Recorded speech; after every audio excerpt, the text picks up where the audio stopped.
지난 주간에 저의 후배 목사님 한 분이 책을 보내오셨습니다. 이분은 달라스에 있는 DBU라고 해서 달라스 베프티스트 유니버시티에서 교수로 계시는 분이신데요.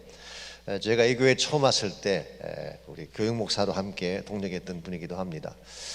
그 지역에서 중앙일보에 오랫동안 연재하며 기고했던 글을 모아서 책으로 출간을 했습니다. 그 책에 보니까 개를 다루는, 개에 대한 그 내용을 다룬 섹션이 있었습니다. 개는 아시죠? dog. 개에 대한 명언을 거기 많이 이렇게 적어 놓았는데, 예를 들면 워싱턴에서 친구를 찾을 바에야 차라리 개를 키워라. 이게 해리 트루만 대통령이 한 말입니다. 가장 충실한, 끝까지 나를 지켜줄 새 친구는 늙은 아내, 늙은 개, 그리고 캐시밖에 없다. 이건 벤자민 프랭클린이 한 말입니다.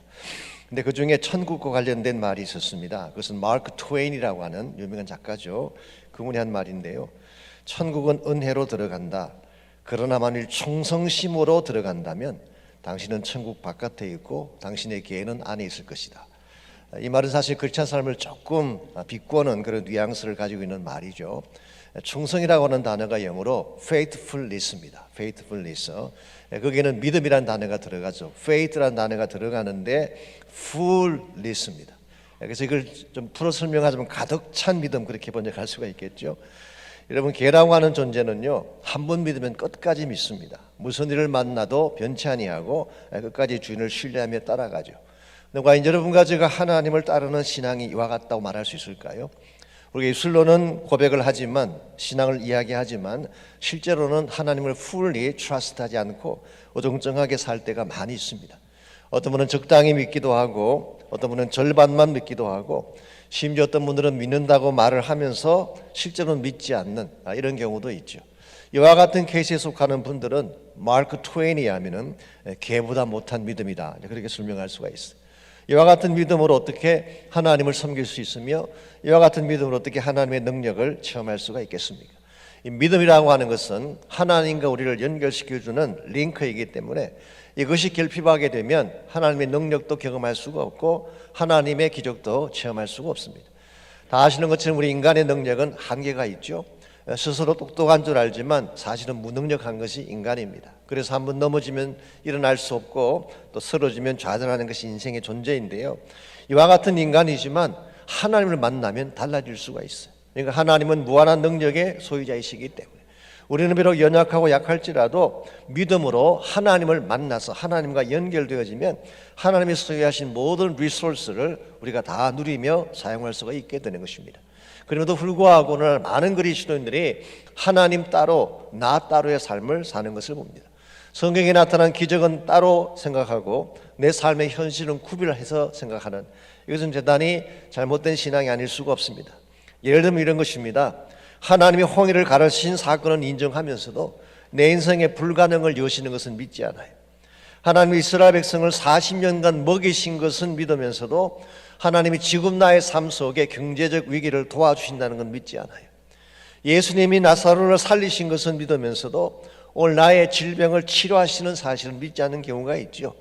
이와 같이 하나님 따로, 나의 삶 따로, 또 성경의 말씀 따로, 내 삶의 현실 따로 이렇게 살게 되면 성경이 제시하는 진정한 차원의 기적과 능력을 체험할 수가 없는 것입니다. 그러나 만일 여러분과 제가 하나님께서 행하시는 모든 일들을 믿음으로 받아들이고 하나님을 신뢰하며 살아가게 된다면 여러분 삶 속에는 수많은 기적이 일어날 수가 있습니다. 하나님은 예나 지금이나 동일하신 분이시고 지금도 우리 삶의 현실 가운데서 기적을 행하시는 하나님이시기 때문에 여러분과 제가 믿음으로 이 하나님과 연결되기만 하면 우리 인생은 바뀌어질 수 있고 놀라운 역사를 만들 수가 있는 것입니다. 이런 의미에서 과연 나는 바른 믿음을 가지고 있는가? 하나님의 기적을 체험할 수 있는 믿음이란 과연 어떤 것인가? 우리는 여기에 관심 갖지 않을 수가 없습니다. 오늘 같이 봉독한 본문에 보시면은 이 사도 바울을 통해서 계속 복음의 역사가 진행되어 간 사실을 소개하고 있습니다. 1절 말씀 보시면 이고니온에서 두 사도가 함께 유대인의 회당에 들어가 말하니 유대와 헬라의 허다한 무리가 믿었다고 했습니다. 사실 이와 같은 믿음의 역사는 13장부터 이미 시작이 됐죠. 구브로에 도착했을 때에 또 어제 아침 소개해드렸던 비시디아 안디옥에 도착했을 때에 이미 복음의 놀라운 물결이 일어났습니다. 13장 44절에 보게 되면 비시디아 안디옥의 온성의 사람들이 거의 다 이 말씀을 들었다 그렇게 되어 있고, 48절 보게 되면 영생을 주시기로 작정되는 다 믿더라 그렇게 되어 있고, 그리고 49절에는 주의 말씀이 그 지방에 두루 퍼져갔다. 이것은 마치 복음의 물결이 파도치듯 온 지경을 휩쓸고 있는 그런 모습이라고 할 수가 있습니다. 이와 같이 하나님께서 부흥을 주도하시고 놀라운 복음의 능력을 행하고 계시는데, 이러한 하나님의 역사에 대해서 사람들이 보였던 반응은 어떤 것일까요? 오늘 본문을 보시게 되면 이 하나님의 행하심에 대해 보였던 몇 가지 반응이 나와 있습니다. 첫 번째가 거부하는 반응이에요. 2절 봅니다. 그러나 순종하지 아니하는 유대인들이 그랬어요. 유대인들 가운데는 순종하지 않는 유대인들이 있었어요. 이 말은 다른 말로 표현하면 하나님의 행하심을 리퓨즈한 것입니다. 이 거부하는 반응이죠. 두 번째 반응이 방해하는 반응입니다. 이방인들의 마음을 선동하여 형제들에게 악감을 품게 했다. 사람들을 선동하고 그 마음속에 악을 심어주는 이 악감을 품게 했다, 이 말의 뜻이 poisoned their mind, 그들의 마음속에 독을 품게 했다, 그런 뜻이에요.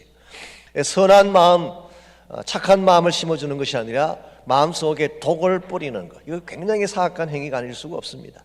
가끔 보게 되면 예수 잘 믿는 사람을 괜히 찾아가 가지고 그렇게 믿는 거 아니야, 그러고는 부정적인 이야기를 한참 들어놓는 분들 계세요. 이 마음속에 독을 심어주는 것입니다. 불신앙을 심어주는 거예요. 이건 사탄이 하는 전문직입니다.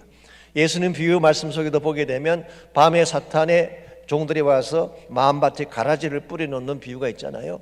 이 마귀는 우리 마음속에 독을 뿌려놓아요.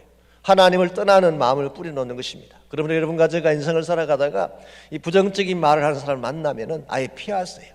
같이 앉아 듣게 되면 동조하게 돼 있어요.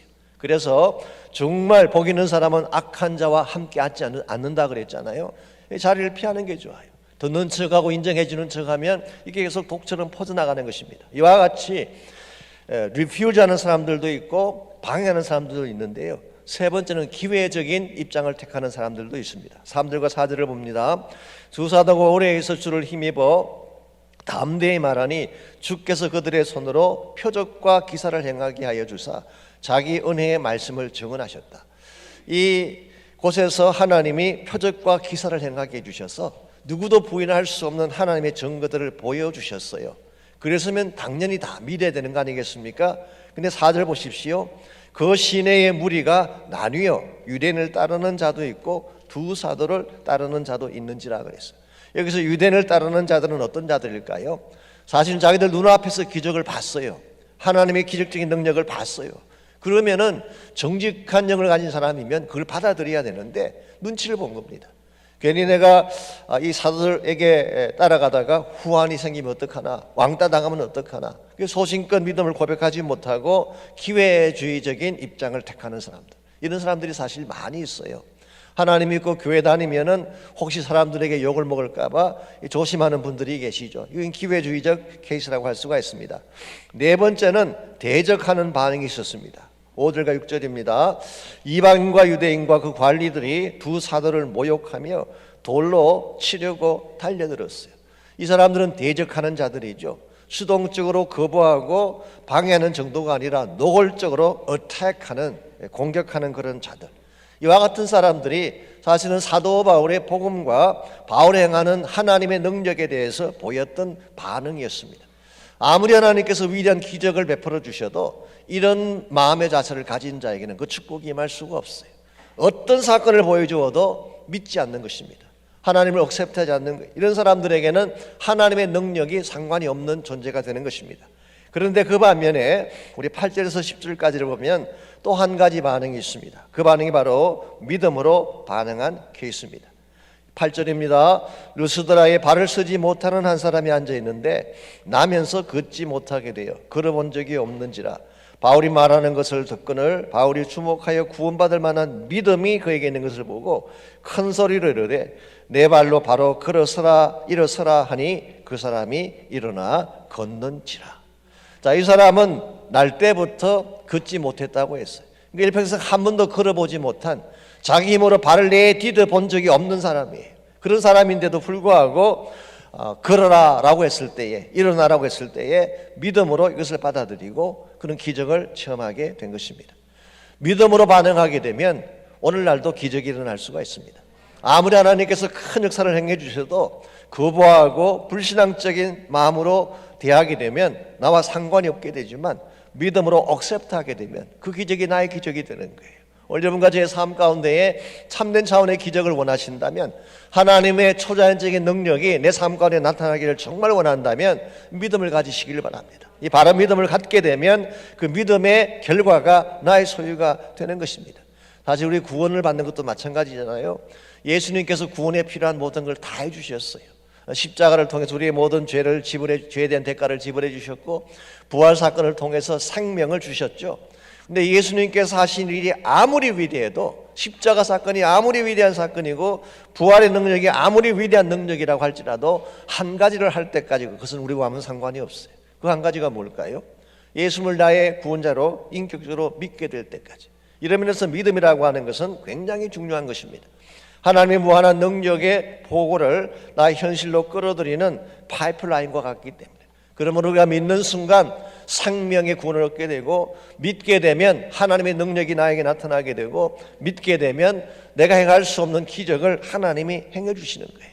그래서 예수님께서도 항상 기적을 행하실 때에, 치유사역을 행하시기 전에 먼저 뭘 확인하셨어요? 내가 믿느냐, 믿음을 확인해 주셨어요. 오늘 여러분과 저에게 믿음이 있어야 돼요.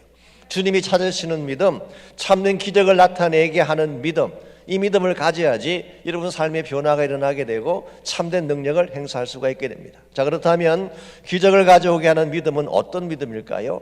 오늘 본문을 중심으로 한 세 가지, 하나님이 기적을 나타내시는 믿음의 특징 세 가지를 소개해 드리려고 합니다. 첫 번째가 수용하는 믿음, accepting faith, 받아들이는 믿음. 이게 바로 능력을 가져오게 하는 믿음의 첫 번째 특징입니다. 9절 말씀 다시 봅니다. 바울이 말하는 것을 듣고 널그랬어요. 루스드라에서 발을 서지 못하는 안진뱅이, 이분이 사도 바울이 말씀을 선포했을 때에 들었다 그랬어요. 앞에서 거절한 사람들 혹은 중간 위치를 잡았던 그런 사람들이 비교한다면 굉장히 훌륭한 자세가 아닐 수가 없습니다. 여기서 듣는다, 이 말은 사실 귀로 듣는다는 뜻이 아니라 마음의 문을 열고 수용한다, 억셉트한다, 그런 의미를 가지고 있습니다. 마가복음 4장에 보시게 되면 예수님께서 말씀하신 비유 중에 씨 뿌리는 비유가 나옵니다. 근데 더 정확하게 표현하면 씨에 대한 비유는 아니에요. 밭에 대한 비유를 말씀하셨죠. 씨앗은 같은 것입니다. 그것을 복음으로 해석을 하든 하나님 말씀으로 해석하든 뿌리는 씨가 다른 게 아니에요. 근데 밭이 어떤 밭이냐에 따라서 열매가 달라지는 것입니다. 그래서 예수님께서 네 가지 마음밭을 소개해 주셨는데, 첫 번째가 길가밭이죠. 이 한눈 파는 밭.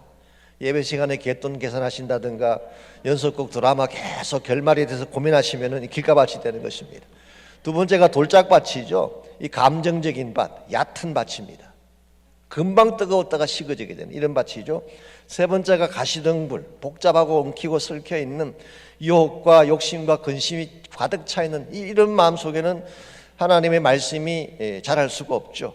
마지막 네 번째 밭을 좋은 밭이라 그랬는데요, 예수님께서 직접 설명을 해 주셨어요. 마가복음 4장 20절에 보게 되면 말씀을 듣고 받아, listen and accept, 이것이 바로 하나님의 말씀을 받아들이는 마음밭. 우리가 하나님의 말씀을, 또 하나님의 행하심을 accept 할 때에 30배, 60배, 100배의 결실이 일어나는 거예요. 여러분 스스로 힘을 들여서 아무리 노력을 하셔도 여러분이 꼭 열매를 맺는다는 보장을 할 수가 없어요. 근데 하나님 말씀 따라 행하게 되면 가라면 가고 멈추라면 멈추시고 하나님께서 하시는 말씀 그대로 순종해서 따라하게 되면 하나님이 30배, 60배, 100배의 결실을 맺게 하는 거예요. 이건 저의 개인적인 의견이 아닙니다. 실제로 창세기 26장에 보면 그 예가 나와 있어요. 여러분 아마 잘 아실 것입니다. 이삭이라고 하는 사람이 그랄 지방에 머물고 있었어요. 그때에 기근이 찾아왔습니다. 이 기근이라고 하는 것은 굉장한 가뭄 정도가 아니라 페미닌입니다. 이건 완전히 재난이에요, 재난. 풀 한 폭이 자랄 수 없는, 뭐 농작물 하나 자랄 수 없는 그런 기근이 찾아왔어요. 기근이 찾아오니까 먹을 것이 없으니까 사실은 이 그랄 땅이라는 곳이 애굽으로 내려가는 마지막 그 도시예요. 이제 조금만 더 지나가면 애굽이에요. 애굽으로 내려가려고 했습니다. 흥미로운 것은 자기 아버지 아브라함도 그랬던 기억이 있는데 아들도 똑같이 애굽으로 내려가려고 했어요. 그때 하나님께서 나타나셔서 그랄 땅에 머물라라고 지시하셨어요. 근데 이삭은 참 현명하게도 아버지가 했던 그 전철을 밟지 않고 머물렀어요. 머물렀더니 성경이 이렇게 기록합니다. 그 해 그 땅에 농사를 지어서 100배의 결실을 맺게 되었더라. 여러분 이걸 그냥 읽으면 평범한 말처럼 들릴지 모르지만 한번 생각을 해보십시오.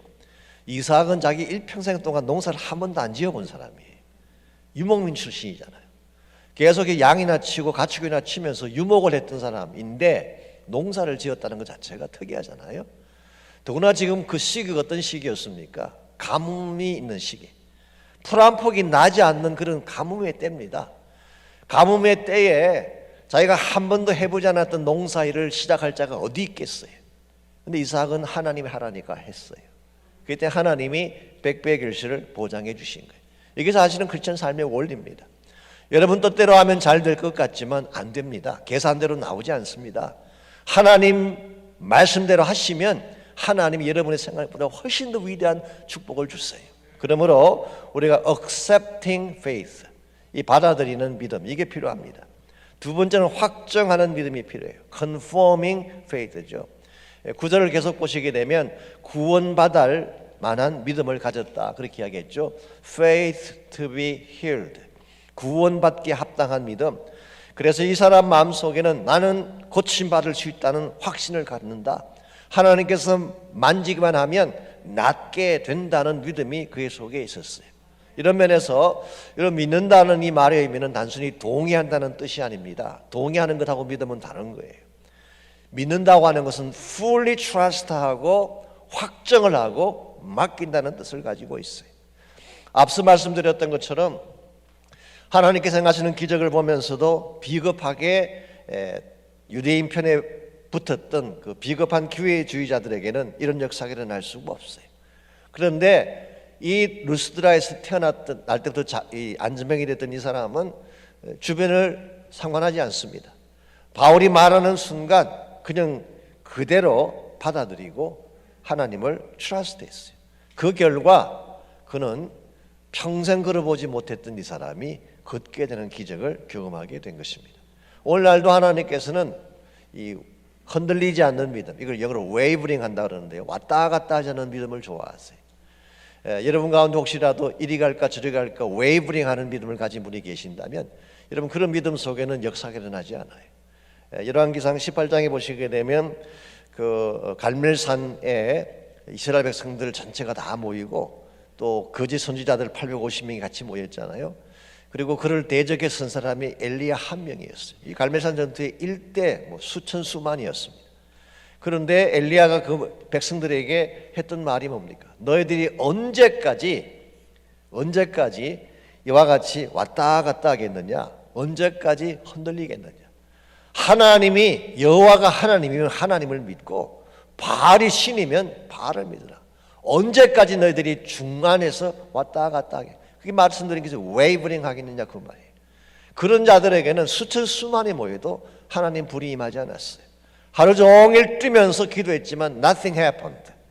그런데 엘리야는 마음을 확정하고 하나님을 신뢰하고 믿음으로 기도했을 때에 엘리야의 제단에 불이 임했잖아요. 오늘날도 마찬가지입니다. 하나님께서는 정말 확정하는 믿음을 가지고 하나님을 fully trust하는 사람에게 성령의 불도 주시고 능력도 베풀어 주시고 기적의 역사도 주시는 거예요. 이와 같이 우리가 참된 기적을 체험하기를 원한다면 1차적으로는 accepting 하는 믿음, 수용하는 믿음을 가져야 돼요. 하나님께서 뭐라고 말씀하시든 아멘 하는 믿음이에요.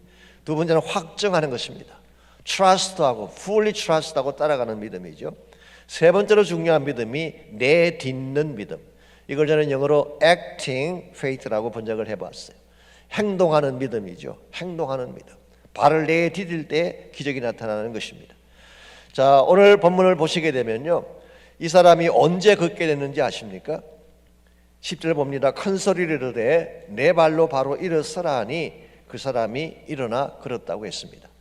여러분, 이 사람은 태어나서 지금까지 한 발짝도 내디뎌 보지 않은 사람.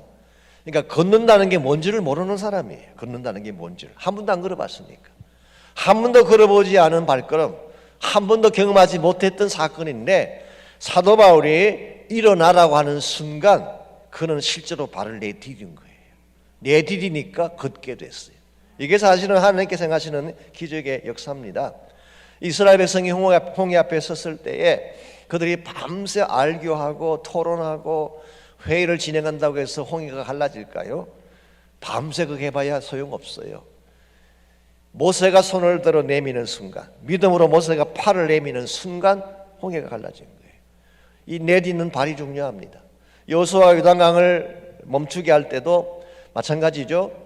강물이 스탑할 때까지 기다리지 않았어요. 강물이 흘러가는데 그 가운데에 제사장들이 발을 내딛는 순간 강물이 갈라진 것이죠. 이게 하나님께서 생각하시는 기적의 패턴입니다. 우리가 아무리 생각만 해도 마음속에 담고만 있어서는 충분하지가 않습니다. 정말 예수님을 나의 구원자로 믿었으면 발을 내디뎌야 돼요. 주님을 나의 주인으로 인정했으면 주님께서 말씀하시면 발을 내디뎌야 하는 것입니다.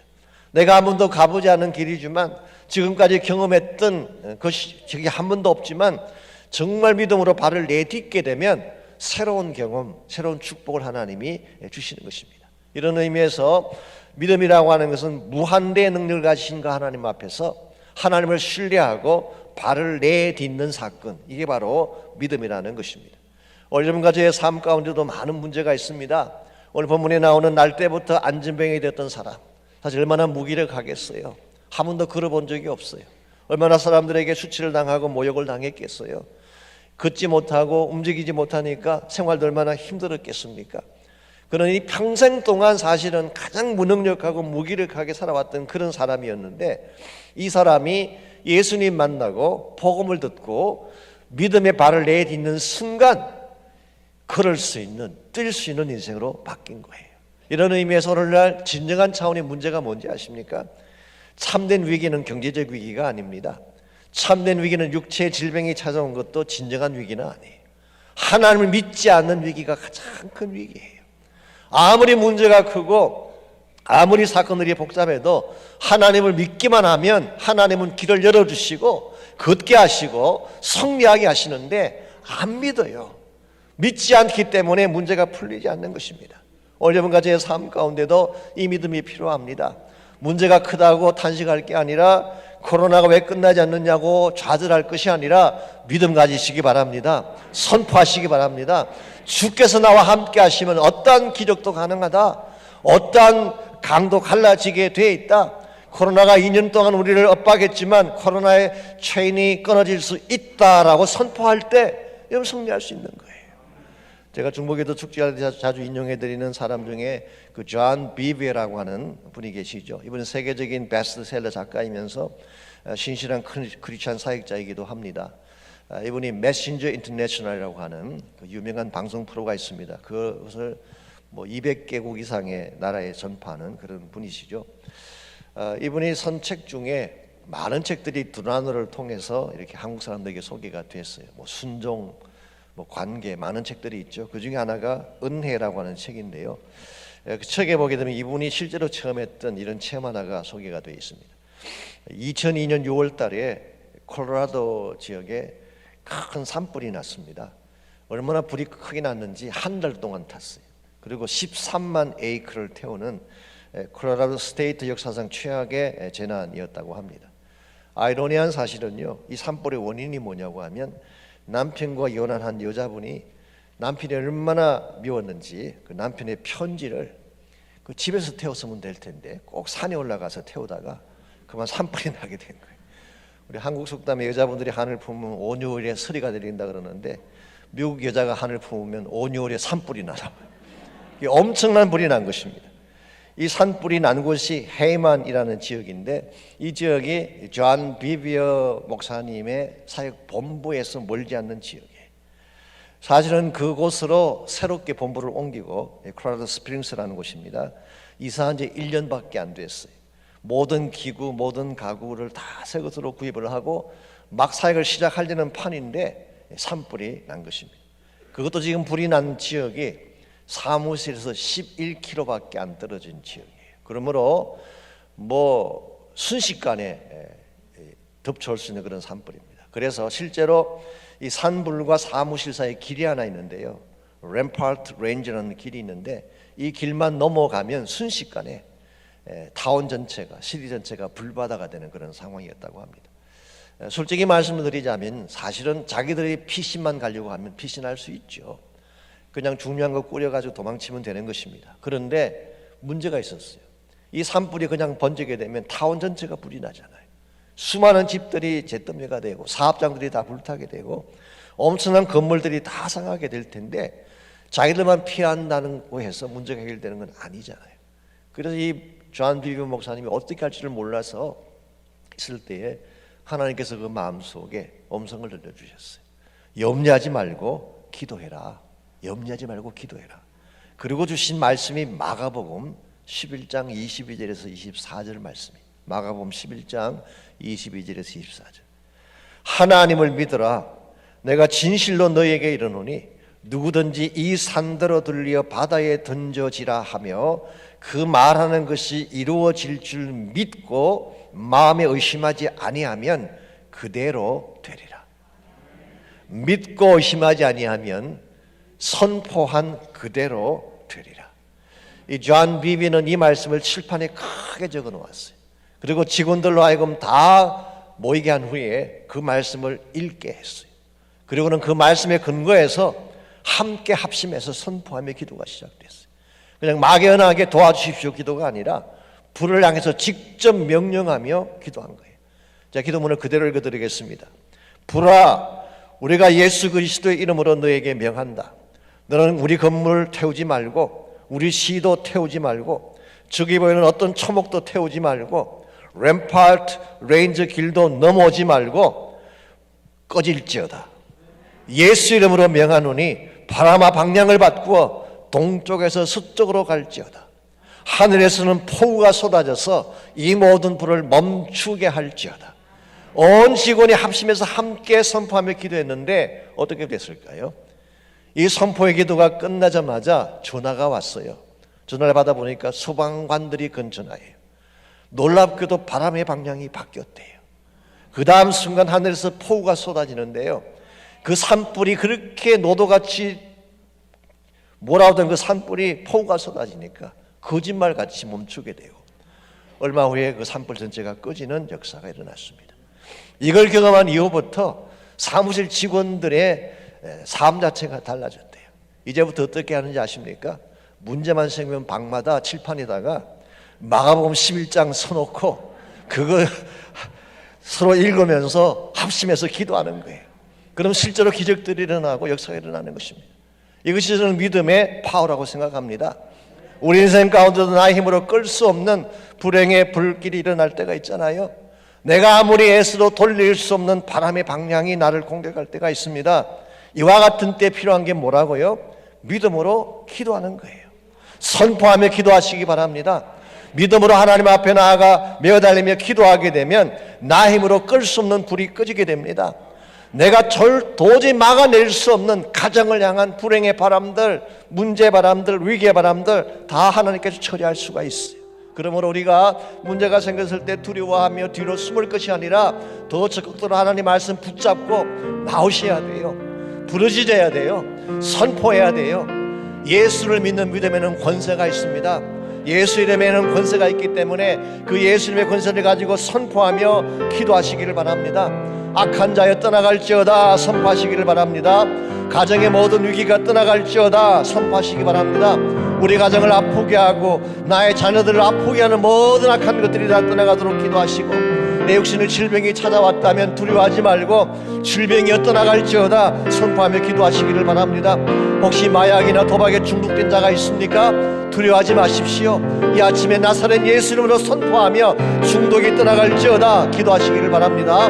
불경기 때문에 고통을 당한 자가 있다면 하나님의 이름으로, 예수 그리스도 이름으로 불경기의 바람이 떠나가게 하시고 다시 축복의 바람이 불어올 수 있도록 기도하시기를 바랍니다. 한번 이 시간에 같이 합심해서 함께 우리 부르짖으며 선포하며 기도합니다. 살아계신 하나님 감사합니다. 하나님께서 우리를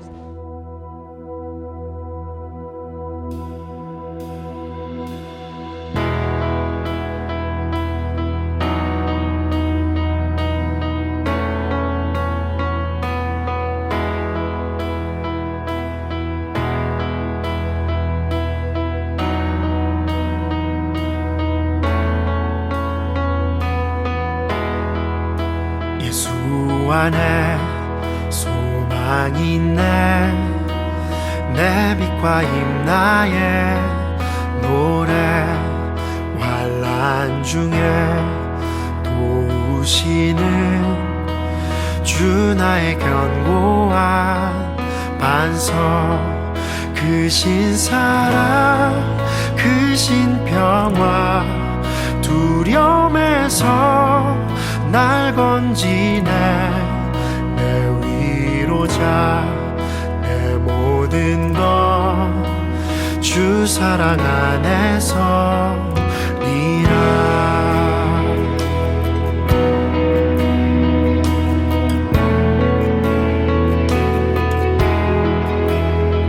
완전하신 하나님이 우리와 같이 되셨네. 주 사랑과 그 공의로 세상을 구원하셨네. 십자가에 주 달리사 그 진노를 거두셨네. 내 모든 죄 담당하신 주 은혜 안에 살리라.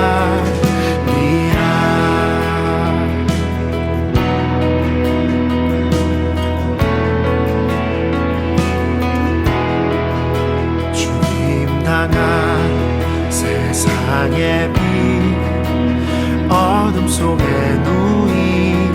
누이셨네. 영광스런 그의 날에 무덤에서 부활했네.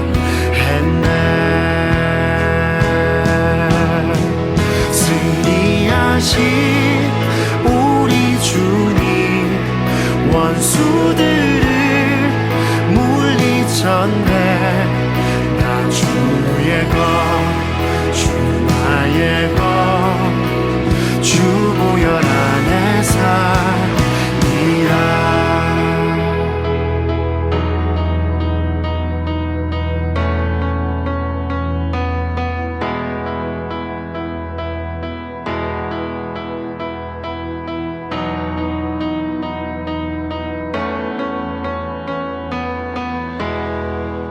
주 예수의 능력으로 내 속에 두려움 없네.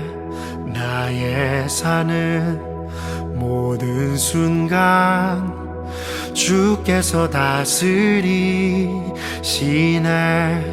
어느 것도 주 손에서 날 빼지 못하리라. 주 오실 날 기다리며 주 능력 안에서 이라.